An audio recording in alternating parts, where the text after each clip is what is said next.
എന്റെ അമ്മേ.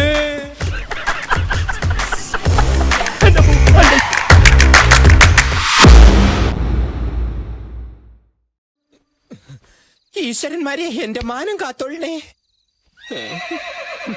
അയാളെ തെറ്റു പറഞ്ഞിട്ട് കാര്യമല്ല. ഇങ്ങനെ സാരി ഉടുത്ത ഏത് പുരുഷന്മാരാണ് ഇങ്ങനെ കാണിക്കാത്തത്? പണ്ടാരടങ്ങ് എന്താ വരുന്നു. ഈശ്വര, എന്റെ മാനം പോയത് തന്നെ.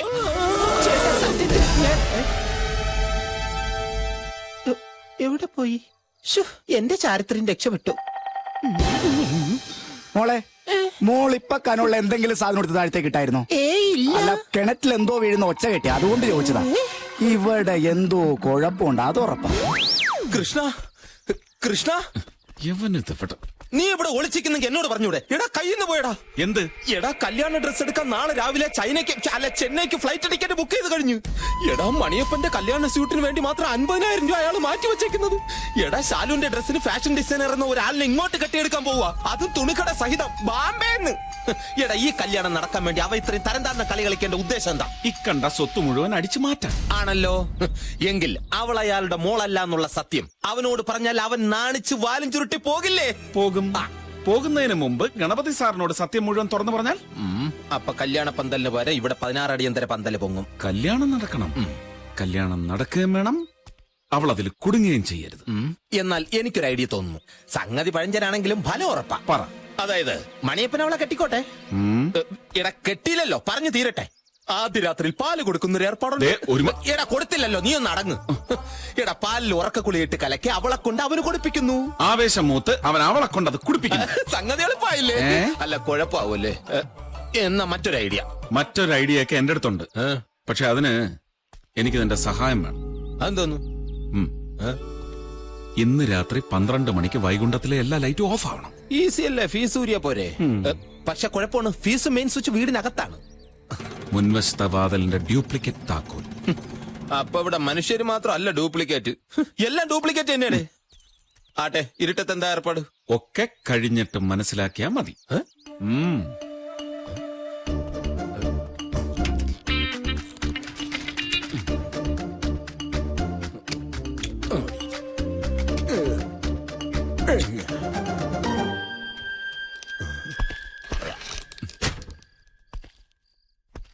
ഞാനും ചെല്ലാം.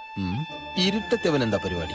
സംഭവം എന്തായാലും നേരിട്ട് കാണാം. അങ്ങോട്ട് ചെന്ന മുല്ലക്കലമ്പലത്തിൽ വെടിക്കെട്ട് പ്രമാണിച്ച് എല്ലാ ലൈൻമാൻമാരും അങ്ങോട്ട് പോയിരിക്കാ സാറേ. നാളെ വെളുപ്പിനെ ഒരു 11-11:30 വരാൻ നോക്കാം. മതി മതി മതി, സൗകര്യം പോലെ നാളെ വന്ന് നോക്കിയാ മതി. ഇതാണ് അവസാനത്തെ ചാൻസ്. അവളിങ്ങോട്ട് വരികയാണോ? ശരി.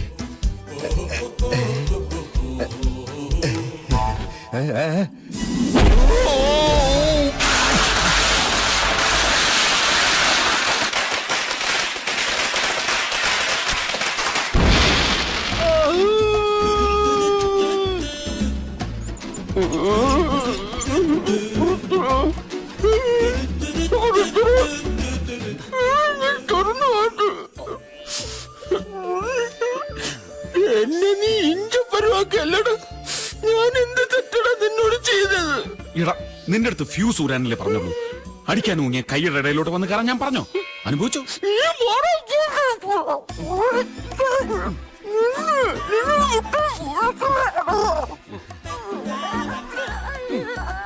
എന്താ സാറേ, എന്ത് വേണമെന്നാ ചോദിച്ചത്? പൊറോട്ട ഇറച്ചിയും വേണോന്ന്. നമ്മൾ ഇതിലേ കൊടുക്കും. പാവം. അതെ, അസുഖമെല്ലാം മാറിയിട്ട് വാങ്ങി തരൂട്ടാ. 6 മാസം മുമ്പ് 2 PC-മാരെ വെട്ടിയ കേസില്ലേ? എന്താ ഗുണ്ടയുടെ പേര്? വാളയാർ മണിയപ്പൻ. മണിയപ്പൻ. അവൻ ഇപ്പോഴും പോലീസിന്റെ കണ്ണുവെട്ടിച്ച് നടക്കാണ്. അന്നാ PC-മാരെ ഇതേ ഹോസ്പിറ്റലിൽ ഇതേ റൂമിൽ ഇതുപോലെ ഹിലാരി ചന്ദ്രനിൽ പോയ വേഷത്തിൽ. നമസ്കാരം സാർ. ഇതിലേതാ പറയാ? ഇത് തന്നെയാണ് സാർ, ഇത് തന്നെ. ഈ ശബ്ദം ഞാൻ ഓർക്കുന്നു. പണ്ട് വാളയാർ മണിയപ്പന്റെ അടിവയറ്റിൽ ഞാൻ മുട്ടുകാലി കയറ്റിയപ്പോൾ. കരയണ്ട, നിങ്ങളെയല്ല, മണിയപ്പന്റെ കാര്യം പറഞ്ഞു. അപ്പൊ ഇതോ വരന്റെ കൂട്ടുകാരനാണ് സാർ. ഇവന്റെ ശബ്ദം എങ്ങനാ? ഇതിനേക്കാൾ കുറച്ച് മുറിഞ്ഞു പോകും. എങ്കിൽ കൂട്ടുകാരന്റെ മൊഴി ആദ്യം എടുക്കാം. അയ്യോ സാർ, രണ്ടുപേരും വളരെ അവശ നിലയിലാണ്. ഈ ഒരു അവസ്ഥയിൽ ഒരു മൊഴിയെടുപ്പ് വേണോ? എടാ ഡെഡ് ബോഡിയുടെ മൊഴിയെടുക്കുന്നവനാണ് പുതുവാള്. ഏയ് വെറുതെ ഇതാടാ, ദാ, നീ പോയി ആ രോഗിയുടെ മലോടുക്കട പോടാ. ഇവളൊരു മലേഷ്യക്കാണ്.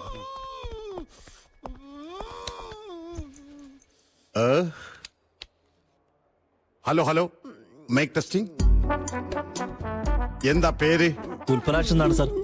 നിന്നോട് ചോദിച്ചില്ല. ഓ, ആക്രമണം നടക്കുമ്പോൾ എത്ര മണിയായിട്ടുണ്ടാവും?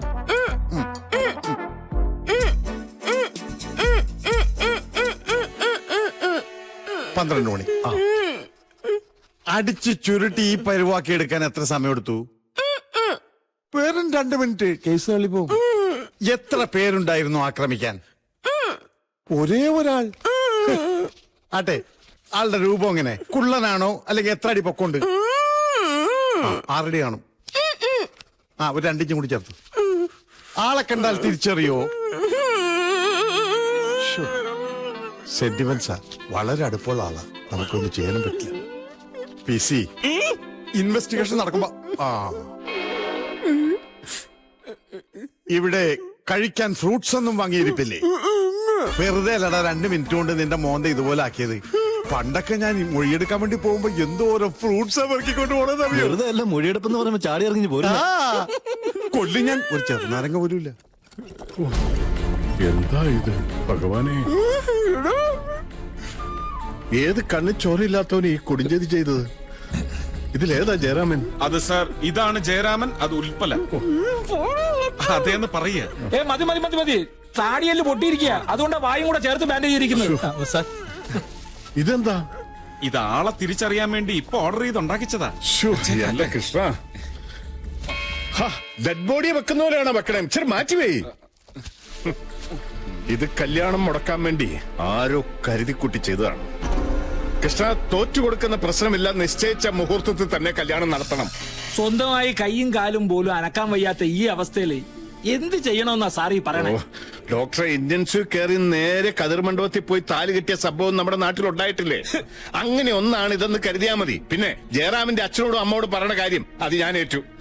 അത് നമുക്ക് സാറിന്റെ ഓപ്പറേഷൻ ഒക്കെ കഴിഞ്ഞു വന്ന് ഡോക്ടറെ, ഓപ്പറേഷൻ കഴിഞ്ഞാൽ ഞാൻ ജീവനോടെ ഉണ്ടാവുന്ന വല്ല ഉറപ്പുണ്ടോ? എനിക്ക് 100% ഉറപ്പുണ്ട്. എന്നാ എനിക്ക് ഉറപ്പില്ല. ജയരാമ മോനെ, നിനക്ക് എന്തെങ്കിലും ഒന്നും ഉണ്ടാമോടാ? ഈ അവസ്ഥയിൽ നിനക്ക് കല്യാണത്തിന് സമ്മതമാണെങ്കിൽ നീ വേദനിപ്പിക്കാതെ പതുക്കെ ഇങ്ങനെയൊന്ന് ആട്ടിക്ക്. കണ്ടോ, തലയാട്ടി. അതെ, വേണ്ട തലയാട്ടിയത്. അതെ, ആണോ? ജയരാമൻ സാറിനും കാണത്തില്ലേ ആഗ്രഹം സൂട്ടും കോട്ടും ഇട്ട് കതിർ മണ്ഡപത്തിൽ കയറി ഇരിക്കണമെന്ന്? പിന്നെ കല്യാണം എന്നൊക്കെ പറയുന്നത് ഒരാളുടെ ജീവിതത്തിൽ ആകെ ഒരു തവണയല്ലേ ഉണ്ടാവൂ. വന്നേ, എന്റെ മുറിയിൽ പോയി വിശ്രമിക്കാം. നിർത്തിക്കേ. എന്നാ മോനെ, ദേ വീണ്ടും ആട്ടി. കണ്ടോ, അവന് സമ്മതമാണ്. ഇനി ആരെന്ത് പറഞ്ഞാലും ശരി, ഒക്ടോബർ 2 ജയരാമൻ എന്റെ മോളുടെ കഴുത്തിൽ താലി കെട്ടിയിരിക്കും.